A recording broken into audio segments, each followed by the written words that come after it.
네, 오늘은 성경의 기준으로 또 우리의 죄를 살피는 시간을 가지겠습니다. 오늘은 십계명, 지난달에 이어서 3계명이죠. 지난달 1, 2계명을 통해서 우리의 죄를 살펴봤고요. 오늘 3계명을 통해서 우리의 죄죠. 그러니까 이 10계명은 마땅히 거듭난 인간으로서 지켜야 되는 하나님의 명령인데, 거듭나지 않으면 이 명령을 지킬 수가 없기에 이 명령을 어기는 것이 죄가 되는 것이죠. 자, 그러면 거듭난 이들은 이 오늘 말씀이죠. 이 계명을 통하여서 더더욱 우리의 죄 유혹입니다. 죄 유혹으로 이러한 계명의 어김이 발생을 할 수가 있기에 이 말씀을 통해서 다시 한번 우리의 마음에 거룩함을 향한 방향성으로의 삶을 채찍질을 가하는 그런 시간이 될 거고요. 하지만 거듭나지 않은 분들에게는 오늘 이 말씀이 또 죄각성에 있는 분들에게는 자신의 죄를 찾아내고 돌아보는 그러한 동기, 기회의 시간이 될 겁니다. 그래서 이 죄의 기준이죠. 이 죄의 기준으로 우리를 돌이켜 봐야 돼요. 그래서 보통 우리가 인간은 이 죄의 기준이 자연인들은 심지어 교회에 출석하는 분들까지라도 성경이 말씀하시는 죄의 기준으로 자신의 죄를 마음을 돌아보지를 않아요. 그래서 이 성경이 말씀하는 죄가 사실은 무엇인지를 정확하게 이제 인지를 못하는 거죠. 인지를 못하기 때문에 자신의 죄를 돌아보기가 상당히 어려워지죠. 그래서 그 죄에 대해서 죄가 무엇인지 성경이 규정하는 죄의 기준이 무엇인지를 이야기해주고 알려주고 가르쳐주지 않으니 무엇이 죄인지를 모르는 거예요. 막연하게 죄를 생각하는 거죠. 막연하게 하나님의 뜻에 순종하지 못했다. 얼마나 막연합니까? 하나님께 충성하지 못했다. 얼마나 막연해요. 이런 부분들이. 그리고 또 그들이 생각하는 죄는 이 유대인들과 같이 바리새인과 서기관들과 같이 거의 그 외적으로 드러나는 그런 범죄 행위에 국한되어 있단 말이죠. 하지만 성경의 기준은 그렇지가 않아요. 그래서 우리가 이 성경을 통하여서 끊임없이 우리 자신을 비춰보기 위해서는 성경의 기준으로 죄가 무엇인지를 알아야 돼요. 그리고 그 부분을 들어야 되고 그 부분을 이 교회에서는 끊임없이 알려줘야 될 그 의무가 책임이 교회에 있는 부분이죠. 그러한 죄의 기준이 있을 때에 그 죄의 기준을 가지고 비로소 이 자리에 참석한 청중들은 내가 이 설교에 동의하든 동의하지 않든 이 설교를 듣든 듣지 아니하든 어찌하든 간에 그 죄의 기준이 이 자리에서 선포되어지고 그 죄의 기준이 끊임없이 이 자리에서 가르쳐질 때에 어느 순간 내가 듣든 안 듣든 동의하든 동의하지 않든 그 죄의 기준이 왼쪽 귀로 들어가서 오른쪽 귀로 빠지든지 흘러가든지 상관없이 계속해서 이 자리에서 그러한 죄의 기준과 또 그 죄의 기준을 어겨서 죄를 범하는 인간, 나, 청중, 그 상태가 죄의 지배 가운데 있는 상태, 거기서 건진받기 위해서는 그리스도께로 나가야 하는데 이 그리스도가 어떤 일을 하셨는가? 또 하나님은 왜 그리스도를 보내셨는가? 이 구원의 계획을 거듭남으로 인도하시는가에 대한 끊임없는 그러한 진리가 이 전체가 복음이에요.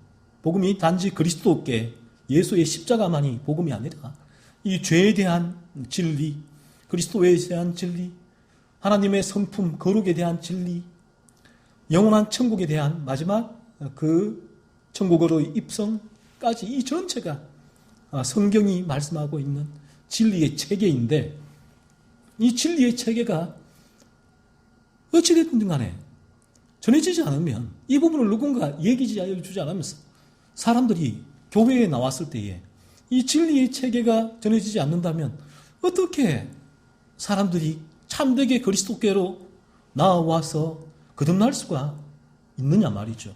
불가능하죠, 불가능해요. 그래서 이 진리가 바르게 전해지지 않는다면 당연히 이러한 바른 성경에 근거한 거듭남의 과정이 아닌 다른 거듭남의 과정이 들어올 수밖에 없죠. 그러니까 그러한 예를 들면 거듭남의 과정은 이 복음이 그리스도 예수에게 상당히 편협되게 국한되어져 버려요. 그래서 예수 그리스도만을 소개하고 수단과 방법이 어찌되었든지 간에 피니의 말이에요. 피니가 수단과 방법 상관없다는 거예요. 어떤 방법이 상관을 쓰지 말고 사람을 그리스도께로 인도하면 된다. 이것이 이제 피니식의 중생론이에요. 그러니까 이 수단과 방법에는 온갖 세상적인 세속적인 비성경적인 방식들이 여기에 침투할 수밖에 없겠죠. 수단과 방법을 가리지 마십시오. 사람을 그리스도께로만 인도하면 됩니다. 하는 부분들. 그러니까 그렇게 피니식의 가르침 속에서 그러한 그리스도가 소개되어진다면 그들이 믿는 그리스도는 과연 어떤 그리스도인가 하는 거예요. 그들이 믿는 그리스도는 사실은 성경이 가르치고 있는 그리스도와는 상당히 결이 다르죠. 결이 다르겠죠. 차이가 있겠죠. 다른 그리스도이고 그렇다면 예수님께서 마지막 날 주여 주여 하는 자마다 다 천국에 들어갈 것이 아니요. 마지막 날 띵한 거죠. 주님 앞에 섰을 때 햄머로 한 대 맞은 것 같이. 나는 그렇게 가르침을 받았는데요. 주여 주여 신앙 고백이잖아요.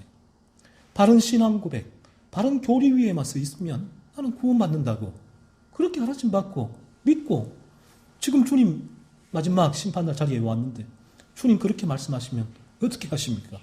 주님께 항변을 하는 거예요. 따져 묻는 거예요. 그러니까 주님께서 하시는 말씀은 뭐예요? 나는 그렇게 가르친 적이 없노라. 나는 성경을 너에게 주었노라. 나는 성경에서 그렇게 가르친 적이 없는데 너 누구한테 듣고 왔니? 나는 몰라 라고 하시는 거예요.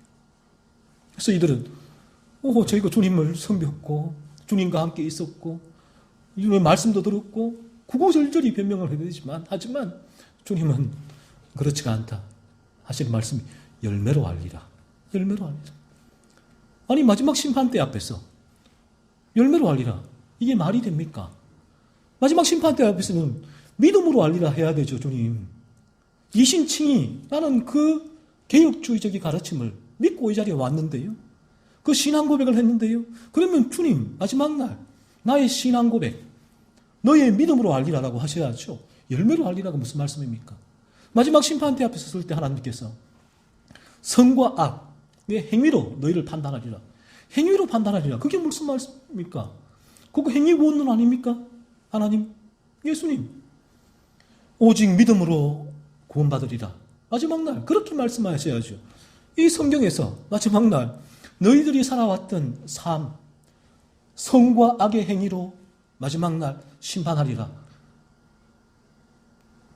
제가 배운 것과 다른데요. 왜 다릅니까? 바르게 성경이 전해지지 않으니까 다르죠.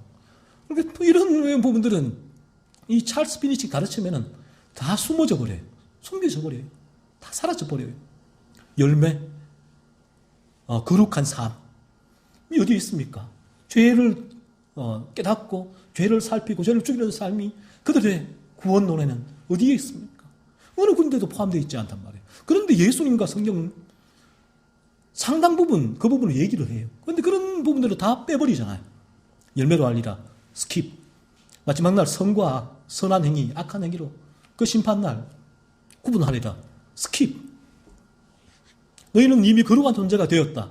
그러면 거룩한 삶을 산다. 죄를 죽이는 삶을 산다. 스킵. 왜요? 이런 부분이 들어오면 그가 가르쳤던 이 구원론과는 구원론에 문제가 생기거든요.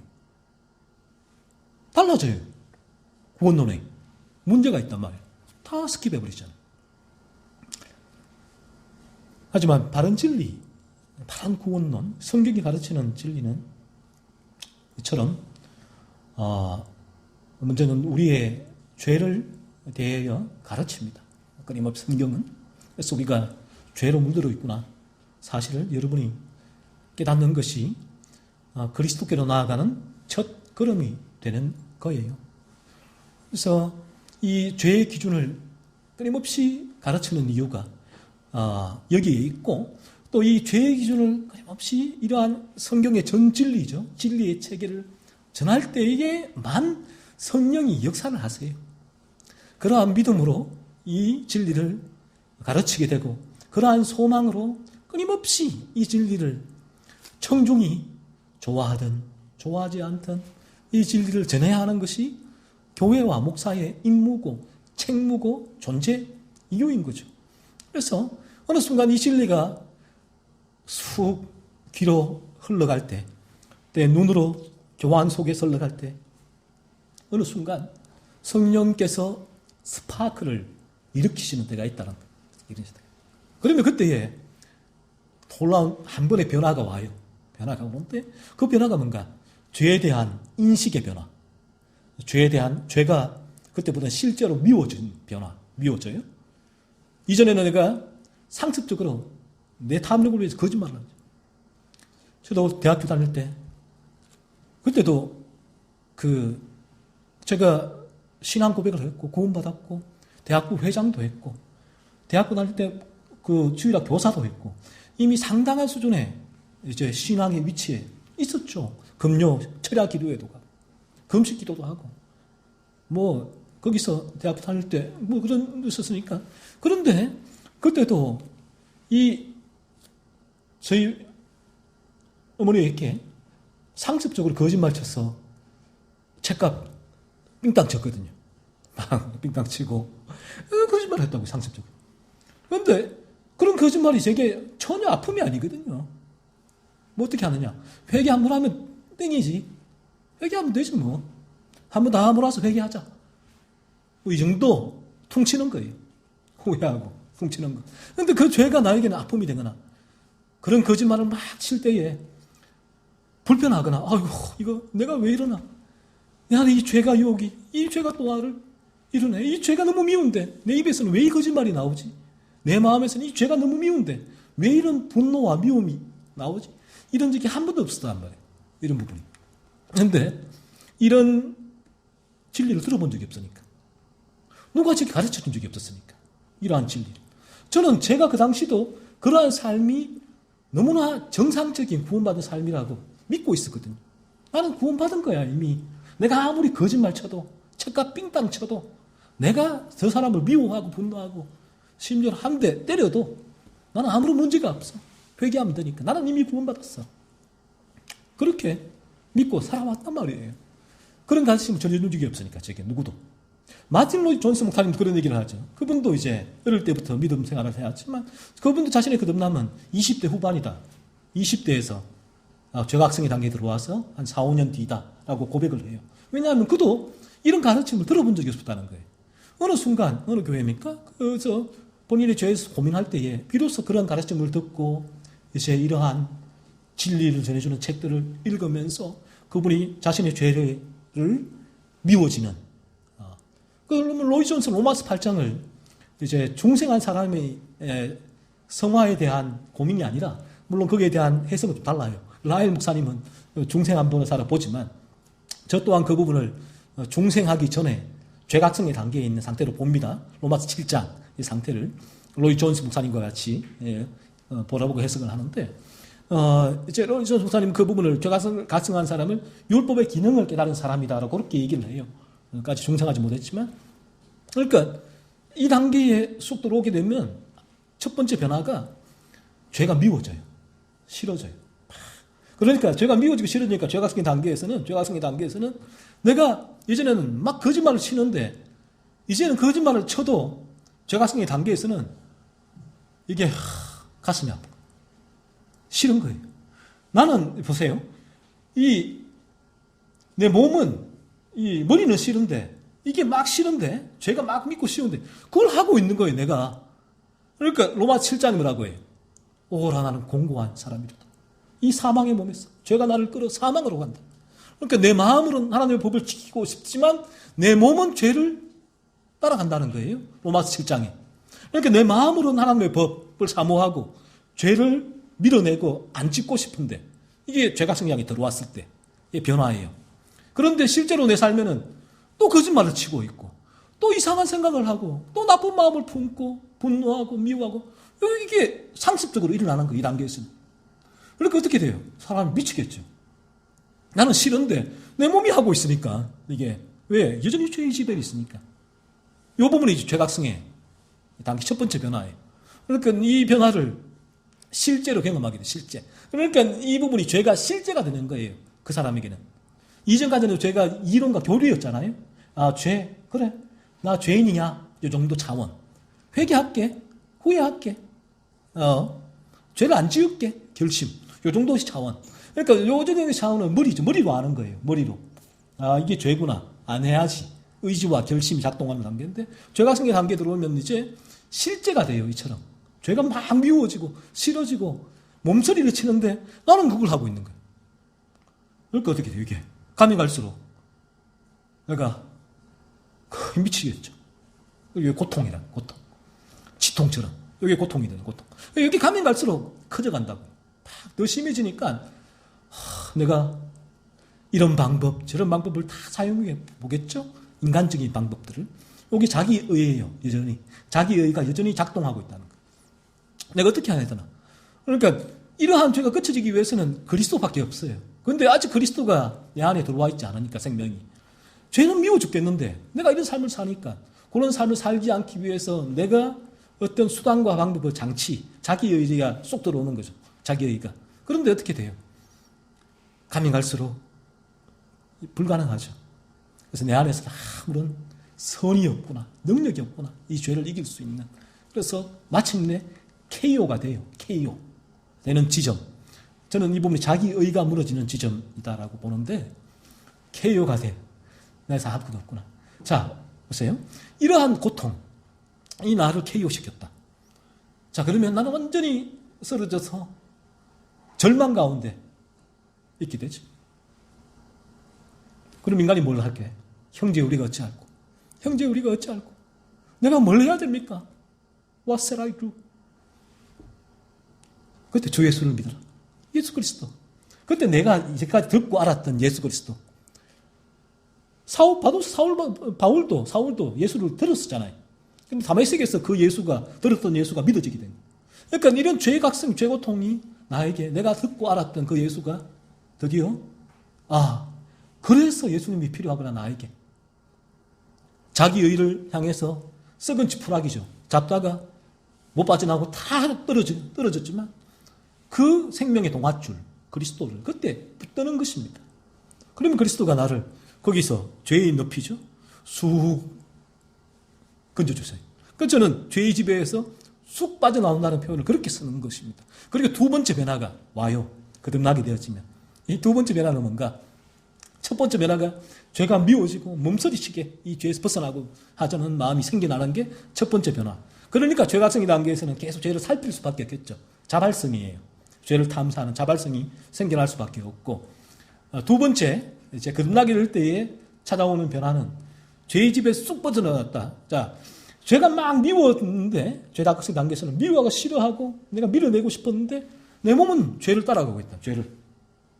머리는 막 나는 싫어. 몸소리 치는데 나는 따라가고 있어. 그게.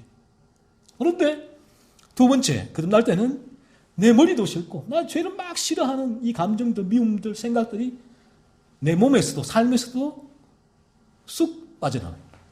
쑥 빠져나와요. 죄와 사망의 법에서 자유하게 되었다. 이 자유를 알게 된다. 그래서 성경이 열린다는 표현이 이 자유가 뭔가 했을 때 저도 이전까지는 자유 찬양도 부르고 춤도 추고 손도 들고 수련회 가면 그리스도의 자유 할렐루야 하고 막 좋아했는데 자유가 뭔지 실제로는 전혀 몰라요. 난 자유한데 유대인들 내가 종이 된 적이 없거늘 예수께서 내가 누구의 종이 되었느냐? 난 자유인이었는데 똑같은 거예요. 그런데 거듭나게 될 때에 와 내가 이제껏 이 죄의 종이었구나. 그래서 내가 벗어나지 못했구나. 그런데 거듭난 이후에는 쑥 빠져나와요. 자유. 죄의 사슬이 끊어졌다. 죄와 사망의 법에서 자유 얻었다. 로마서 8장 1절 2절 말씀이 실제적으로 경험되어지니까 성경이 열리는 거예요. 이제 실제로 성경이 이해가 되고 깨달아지니까 이제 여러분이 전하는 진리도, 제가 전하는 설교도 저도 이 경험한 내 진리를 전하는 거예요. 로이 존스 목사님이 얘기하죠. 이 설교는 먼저 자기에게 하는 것이라고. 설교는 나에게 하는 거예요. 먼저 내가 경험되지 않은 부분을 가지고 제가 설교할 수 없게 되는 거예요. 저는 그전에는 제가 경험하지 않았더라도 머리로 연구를 했어요. 주석 보고 연구하고 책 보고 전교도를 책 보고, 그래서 이론과 도리적으로는 잘 전할 수 있었지만 이 부분이 나에게 설교가 되지를 않았어요. 왜? 성경이 열린 적이 없으니까. 하지만 이제는 성경이 경험되어지는 부분이, 제게 이 진리가 경험되어지니까 경험되어진 진리를 여러분에게, 청중들에게 전할 수 있는 거죠. 블로그에서도 전하고 글로도 전하고 전하는 거예요. 여러분들 동일해요. 이 경험한 진리를 전하게 되어질 때에 사람들이 바라보게 될 때에 저 사람이 저렇게 확신이 있는 사람이요? 라고 할 수밖에 없어요. 왜? 내가 경험했으니까. 그러니까 이 부분을 경험하지 않고 예수를 전하게 되면 확신이 없어요. 왜? 내가 믿는 예수가 어떤 예수인지도 내가 경험하지도 못했는데 그 머리로만 아는 예수를 전하게 될 때에 한계가 있죠. 바른 그리스도가, 진리가 전해질 수가 없게 되는 부분이 있죠. 이렇게 될 때에 이제 두 번째 변화가 내게 오죠. 이 두 번째 변화는 이리가 양이 된 변화예요. 이리가 양이로 변화된 부분. 이 거듭남이에요. 그래서 과거는 일이였지만 지금 양이 되니까 이제는 그에게는 자연적으로, 자발적으로 양의 도용이 나와요. 그래서 제가 드리는 말씀은 극단적으로 그렇게 하지는 않아요. 알미니안주의자들 말처럼 칼빈주의자들은 이 하나님 주권, 전적 순종, 수동적인 믿음을 가지고 있기 때문에 그들이 거듭받으면 이 삶에서는 너무나 소극적이다 라는 거예요. 그렇지가 않아요. 거듭나게 되어지면 우리 안에 있는 예수의 생명이 자발적으로 우리의 죄를 탐사하고 죄를 죽이게 하는 거룩한 삶으로 인도하기 때문에 그야말로 어떠한 삶보다 더 적극적이고 능동적인 거룩을 향한 여정을 걸어가게 되죠. 알미니안주의자들은 그걸 몰라요. 왜? 교리로만 바라보니까. 교리는 이성적으로 바라보게 될 때에 이게 하나님의 전적 은혜, 수동. 그들은 이렇게 말하거든요. 구원받은 이후에도 우리가 이 성경에 순종하는 삶을 살지 않으면 구원이 떨어질 수 있다. 구원이 취소될 수 있다. 그러니까 알미니안주의자들은 어떻게 했어요? 행위로 얼마나 열심히 믿겠어요? 구원 안 떨어지려고. 예배 나오고 기도하고 봉사하고 헌금하고. 이게 알미니안주의자들이 알미니안 그 성도들에게 그 삶을 촉구하는 동기예요. 하지만 그런 삶을 살면서 그 마음 안에는 온갖 죄들이 들끓어요. 끝나지 않으면. 외적으로는 그러한 선한 삶, 구제도 하고 기도도 하고 봉사도 하고 예배도 하고 헌금도 하고 온갖 그런 바리새인들처럼 나는 저 세리와 죄인과 달라요. 이러한 자기 의밖에 되지를 않죠. 하지만 그 안에는 주님이 말씀하셨죠. 회칠한 무덤이라는 거예요. 회칠한 무덤. 안에는 온갖 더러운 것들이 가득하지만 겉으로만 자기를 회칠하는 부분이죠. 이렇게 될 수밖에 없다는 부분이에요. 바르게 거듭나게 되어지면 두 번째 변화, 양은 양이다. 양으로서의 도인이 나오게 돼요. 극단적으로 아무것도 하지 않고 가만히 있어도 양의 도인이 나오게 되겠죠.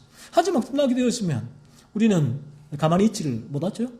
끊임없이 우리 안에 있는 죄를 살피게 되고 그리스도의 생명이 그 죄를 살피게 하며 또 그 죄를 죽이게 하는 삶을 인도하고 되고. 성경의 말씀, 빌립보서 말씀이 정확해요. 내 안에서 역사하시는 하나님이 나에게 그러한 삶을 살게 하신다는 거예요. 그런 삶을 살게. 사실은 하나님 반, 나의 반이 아니에요. 내 안에 존재하는 그리스도의 생명이 100%예요. 그러한 삶을 살게 하는 거예요. 그래서 내가 그러한 삶을 살게 하는 거죠. 그런 삶을 살게 하는 것이 나기 때문에 나 50%, 그리스도 50%가 아니라는 거예요. 전적으로 내 안에 있는 포도나무이신 그리스도의 생명이 나에게 가지에 그런 열매를 맺게 하신다는 거예요. 나는 가지고 그 열매를 맺는 건 나지만 그 열매를 맺게 하는 수분과 양분은 그리스도로 말미암아 우리에게 주어진다라는 부분들을 우리가 알게 되는 부분이죠. 그래서 거듭나게 되었으면 이러한 변화가. 그래서 거듭나게 되었으면 그 삶에서 변화가 오게 되는데 먼저는 그 마음의 변화죠. 마음에서의 새로운 생명이 들어오니까, 예수의 생명이 들어오니까 그 생명이 나를 움직이게 하는데, 그래서 예전에는 조금만 뭐가 있어도 내 안에서 있는 죄들이 제지가 안 돼요. 막 솟구쳤죠. 누가 나에게 욕 한마디 하면 미워서 부르르 떨리고 2배, 3배를 갚아줄 거야. 그런 미움들, 분노들, 음란들, 거짓들, 험담들이 막 솟구쳐. 그래야 살거든요. 거듭나기 전에 그래야 살아요. 그러니까 그 1위가 먹이를 먹어야 살잖아요. 그게 먹이거든요. 거듭나지 않았을 때는. 그럼 먹이를 먹어야 사니까. 자기의 생존의 활동일 뿐이에요. 모르죠, 그 사람들. 그들은. 하지만 우리가 거듭나게 되어지면 거듭난 사람의 생존의 활동은 이제 먹이가 뭔가 하면 그러한 죄를 죽이는 삶이 먹이가 돼요. 그래서 그런 죄를 끊임없이 살피고 죽이는 그런 삶을 살게 되죠. 그러니까 그런 변화가 동반되는 거예요. 예전에는 사람을 누군가를 바라볼 때에 나와의 관계성에서 바라볼 때에 저 사람이 나를 미워하는 거야. 싫어하는 거야. 나에게 이러한 악한 행위를 한 거야. 라는 관점에서 바라봤다면 거듭난 이후에는 그 부분이 이 죄라는 프리즘으로 바라보게 돼요. 아, 저 사람이 죄성이구나. 또 내 안에 죄성의 유혹이 있어. 그렇게 바라보구나. 이렇게 이제 바라보게 되니까 그러한 내 안에 이전에 올라오던 악한 마음들이 상당 부분 죽게 되어지는 그런 변화. 그러니까 우리가 끝났을 때에 이 변화가 사실은 엄청난 변화거든. 그럼 저는 지금도 제 삶을 돌이켜보면서 이전과 돌이켜볼 때에 야, 이게 뭐지 내 안에서. 너무나 의아해요. 지금도. 너무나 의아하고 신기할 따름이에요. 이 부분이. 너무나. 나라는 존재를 아니까. 세상은 얘기하잖아요. 세상은 사람은 절대 변하지 않습니다. 라고 얘기를 하잖아요. 세상에 그 말이 맞아요. 왜 사람은 변하지 않아요? 죄의 지배 가운데 있으니까 이 사람이 아무리 공부를 박사학위를 수십 개 가지고 있어도 아무리 종교와 도덕과 윤리로 교육을 받아도 이 사람은 변하지 않아요. 왜? 죄가 지배하니까. 똑같은 거예요. 세상이 세상적인 관점을 바라보게 되면 세상의 그 말이 순리예요. 맞아요. 사람은 변하지 않아요. 하지만 성경은 이 관점으로 보면 사람이 변해요. 변화해요. 새로운 피조물이 돼요. 옛 사람이 죽어요. 죄의 지배에서 빠져나 죄를 죽이는 변화된 삶이 생겨나요. 사람이 변해요. 그래서 거듭나게 되어지면 저는 변화하는 사람을 어디서 볼 수 있는가? 진리 안에서 지금도 나를 바라보고 또 여러분을 바라보면서 부분을 확인을 해요. 아, 사람이 이렇게 변하는구나. 그러니까 어떻게 돼요? 진리가 힘이 있죠. 진리가 능력이죠. 성경이 말하는 이 복음의 실제 복음의 능력이구나. 복음의 어원이 뭡니까? 다이너마이트. 디나미스거든요. 디나미스. 복음을 헬라어로 하면 그 디나미스가 다이너마이트란 말이에요. 그러니까 복음 다이너마이트가 같이 우리 안에 들어오면 폭발을 해요. 엄청난 폭발, 파급력이 있다는 거예요. 그래서 복음이 내 안에 들어오면 복음이 폭발을 하니까 내 안에 있어. 로이 존스 목사님이나 라이드 목사님이나 똑같은 얘기를 하잖아요. 표현은 다르지만 로이 존스 목사님은 거듭나면 대경실세가 다이너마이트, 대경실세가 경험을 한다라고 얘기하고 라이드 목사님은 획기적인 일이 내 안에 생긴다는 부분이에요. 그래서 이 거듭나게 되었으면 내가 1위의 상이 됐으니까 이건 존재의 변화잖아요. 그러니까 저도 이해가 안 되는 거예요. 왜? 난 과거에 1위였으면 지금 양이니까 어떻게 내가 이렇게 됐지? 존재의 변화가 이해가 안 되잖아요. 신기하고 기이하고 그러니까 이런 존재에서 이전의 존재를 바라보고 이럴 때에 이 부분이 바울이 말한 선택, 예정론이에요. 이게 다 교리가 연결되어 있는 거죠. 내가 이렇게 되었으니 하나님의 선택, 하나님 주권, 은혜구나. 이 개혁주의 교리가 다 이렇게 연결되어서 실제로 경험되어지고 그러니까 내가 나를 바라보게 될 때 늘 다른 것으로 내가 오늘 하나님께서 나에게 원하는 바를 들어주셨기 때문에 하나님께 감사를 하는 게 아니라 나의 이 존재 자체로 인하여 하나님께 감사하는 거예요. 이 범사에 감사하죠. 그래서 사도 바울이 에베소서 1장 3절에 찬송하리로다 하나님 나의 변화된 존재, 나의 변화된 존재로 인하여서 자기가 바라보게 될 때에 나를 선택하고 나를 예정해 주신 주권적인 그 하나님께 그런 찬양을 올리는 것이거든요. 자, 그렇게 해서 우리가 이 자리에서 듣는 이 진리가 예부터 이어져 온 진리예요. 어느 날 중간에 쑥 들어온 진리가 아니라. 그래서 어느 날 중간에 쑥 들어온 그러한 교리가 누구의 교리냐면 찰스 피니의 교리예요. 그 교리는 역사적으로 볼 때에 어거스틴부터 해서 루터로, 칼빈으로 또 개혁주의 종교들로 인하여 쭉 이어지는 그 진리에 있던 진리가 아니라 어느 날 인간의 탐욕에서 기인된 교리죠. 그 교리가 피니로 말미암아 쑥 들어오게 되어버렸어요. 이 교회의 진리에 들어오게 되었고 지각 변동을 일으킨 거죠. 그래서 여기에 겉으로 보기에 많은 사람들이 후원받으니까 예수 믿겠다. 알트 콜링 단상 앞으로 나오고 막 그런 자가 엄청나게 일어나니까 이분들이 복음의 열정도 컸으니까 그러니까 폭발적으로 일어났단 말이에요. 그런 부흥 자체가 외적인 부흥이. 그러니까 이 탐욕스러운 인간들은 어떤 생각이 들겠습니까? 교회와 목사들은 와, 저 방법만 채용해오면 우리 교회도 맘모스 교회가 되겠구나. 큰 교회가 되겠구나. 내가 큰 교회에서 큰 목회, 큰 집, 큰 자가용, 큰 목사 되겠구나. 어떻게 합니까? 그걸 채용해오는 거죠. 그래서 오늘날 대부분의 한국 교회에 많은 교회가 복음주의 교회라고 저는 말하는데 복음주의도 성경적인 에이든 토즈나 레오나르도 레이번 힐이나 같은 성경적인 복음주의가 있고 비성경적인 복음주의가 있는데 저는 후자로 바라보는데 그러한 오늘날 이 대부분의 한국 교회가 그들의 교리는 개혁주의 청교도 교리에 있다고 하지만 실제 목회 현장은 복음주의 교회로 흘러버렸죠. 찰스 피니가 그 방식을 따라버려요. 그래야 교회가 너무나 쉽고 빨리 성장, 부흥할 수 있거든요. 양적인 부흥. 그래서 이 부분은 이 1위의 탐욕을 채울 수 있는 너무나 좋은 먹잇감이죠. 그래서 1위는 그 먹잇감을 놓치겠습니까? 1위는 절대 놓치지 않아요. 덥석물죠. 하지만 양은 불편해요. 그 양의 먹이가 아니니까. 고기 덩어리가. 양은 풀을 뜯으니까. 양에게 먹으라고 갖다 줘도 양은 이게 못 먹죠. 그 먹이 못 먹으니까 시름시름 앓죠, 양이. 그러한 자들 사이에서는 그런 교리 가르침 속에서는 양이 시름시름 앓아요. 괴로워요. 힘들어요. 그러니까 양이 말라가요. 시름시름. 그 어떻게 했어요, 양이? 나중에는 런어웨이 해야죠. 도망가야죠, 거기서.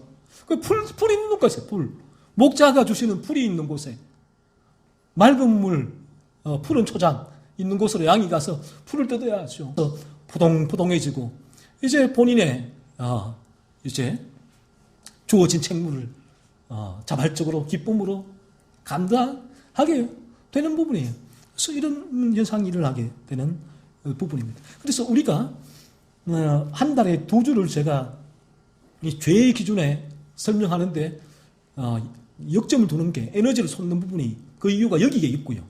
그리고 셋째 주에는 제가 그리스도를 증거하는데 그리스도가 그러니까 죄의 기준을 통해서 자신의 죄를 돌아본 사람들이 그리스도를 모르고는 그리스도께 나올 수가 없거든요.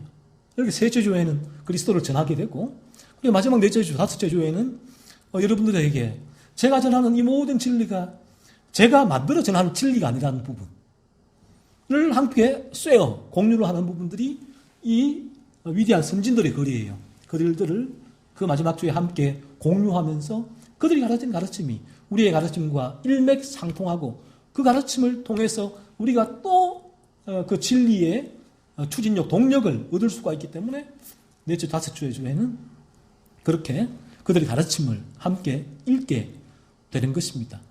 자, 그래서 우리가 이 죄의 기준을 제가 이 자리에 전하는 이유가 여기 있고 다음 주에도 오늘은 여기까지 하겠습니다. 다음 주에 오늘 준비한 상계명을 제가 다음 주 두 번째 시간에 여러분에게 이 죄의 기준에 대해서 상계명을 통하여서 다시 한번 제가 설교를 하겠고요. 다음 주간 제가 얘기했듯이 여러분이 하셔야 할 일이 있습니다. 그러면 죄가성의 단계 들어왔으면 제가 얘기했지만 이 자발성이 있다고요. 죄가 미워지기 때문에 하지 말라고 해도 죄를 탐사하게 돼요. 살피게 돼요. 죄 탐사죠. 서칭 한다라고 하는데 자, 이제 죄를 왜요? 죄가 싫으니까 미우니까 몸서리치니까 죄를 살피게 되죠. 그런데 나는 그 죄를 범하고 있단 말이에요. 여기 이게 아픔이 죄각성의 단계. 하지만 죄각성의 단계 전에 여기서 전혀 이 부분에 있어서 어떤 반응도 일어나지 않는 분 또는 이 죄를 탐사하고자 하는 의지를 가진 소원을 가진 분들, 저는 죄각성의 경계선에 있다라고 표현을 해요. 그래서 이분들은 해야 할 의무가 있어요. 의무적으로 자신의 의지와 결심을 여기는 발동을 해야 돼요. 그래서 이 시간이 필요해요. 이 죄의 기준을 듣고 끊임없이 자신의 죄를 한 주간 살펴야 돼요. 의지와 결심으로. 이 시간, 이러한 시간을 통하여 다시 동기부여를 가지고 계속 살펴야 돼요. 이렇게 죄를 살피는 게 진리와 대면하는 시간이거든요. 진리와 대면할 때 제가 얘기했지만 성령이 역사를 하세요. 어느 순간 역사를 하시면 죄각성의 단계로 나오게 되는 첫 번째 변화를 경험하게 된다라는 부분이에요. 그러기 위해서는 끊임없이 여러분이 힘들 줄로 압니다. 힘들어요. 왜? 의지와 결심은 힘들거든요. 자발성이 아닌 부분은 힘들어요. 항상 모든 부분이. 그래서 이 부분은 내 자발성이 아니기 때문에 힘들고, 그러니까 주위에서도 동력자가 있으면 참 좋겠죠. 누군가 옆에서 끊임없이 죄를 탐사하고 있느냐 확인해주고 물어봐주고 하는 부분이 큰 유익이 되는 부분이에요. 가정에서 부모님이 자녀들에게 너 이런 부분이 죄인가 알지? 너 마음에서 죄 때문에 이렇게 네가 행동하는 거야 라고 짚어주고 얘기해주고 하는 부분들이 큰 유익이 되고 도움이 된다는 사실. 그래서 여러분이 나중에 거듭나게 되었을 때 정말 부모님 감사합니다. 동력자 감사합니다. 형제 자매님 감사합니다. 이렇게 아내와 남편이 감사합니다. 라는 그 감사를 할 수밖에 없지요. 다음 한 주간 그래서 여러분의 죄를 성경의 기준으로 계속 탐사하십시오. 마음, 생각, 말, 눈, 손발, 행동으로 범하는 죄들을 샅샅이 찾아내십시오. 찾아내시고 하나님께 기도하십시오. 하나님, 저도 첫 번째 변화, 죄가 미워지는 이 변화가 나에게 따라오게 하여 주옵소서라고 소원을 가지고 기도하면서 죄를 탐사하십시오. 죄각성의 단계에 성령께서 여러분을 진입케 하실 것입니다. 이분을 개혁주의자들은 첫 번째 중생을 해버렸다라고 얘기해버리죠. 이 첫 번째 변화가 첫 번째 중생을 했기 때문에 이 첫 번째 변화가 온다라고 그들은 그렇게 얘기를 해요. 하지만 이 부분이 여전히 저희 청교도적 중생관 입장에서는 왜냐하면 첫 번째 변화가 왔는데도 불구하고 여전히 죄가 나를 지배하잖아요. 첫 번째 변화가 죄는 싫어하는데 나는 또 죄를 짓고 있어요. 난 또 거짓말을 상습도 치고 있어요. 내가 막 하고 있단 말이에요. 여전히 죄가 지배하고 있기 때문에 이 단계는 로이 존스 목사님 말씀처럼 중생하지 않은 율법의 기능을 깨달은 죄를 각성한 단계로 보는 부분이에요. 여튼 이 죄각성의 단계는 그들이나 저희나 똑같기 때문에 그들도 저희도 개혁주의자들, 청교도들 서로를 형제라고 얘기를 합니다. 같이 연대를 하고 있죠. 그래서 한 주간 여러분들이 힘들고 어렵겠지만 지치지 말고 계속 여러분의 마음과 생각과 동기, 행동, 눈을 살펴내십시오. 찾아내십시오. 그러면 하나님께서 첫 번째 변화 단계로 저와 여러분을 인도하실 것이고 이미 거듭난 이들은 이러한 죄를 살필 때에 이제는 죄가 그 유혹으로 버퍼링이 돼요. 걸리죠. 조그만 죄도 이제는 이 거듭나고서 성화가 뭐냐 하면 성화가 되어지면 되어질수록 성화는 이 교리가 아니에요. 그 교리가 교리만 그치는 게 아니라 실제인데 우리의 이 죄악된 부분들을 깊어지면 깊어질수록 더 디테일하게 우리 마음을 살피게 하는 게 성화예요. 거룩해져 간다는 거예요. 그래서 그처럼 이러한 죄 탐사를 통해서 탐사하면서 더 디테일하게 내 마음을 살피는 되는 그 이유가 뭔가?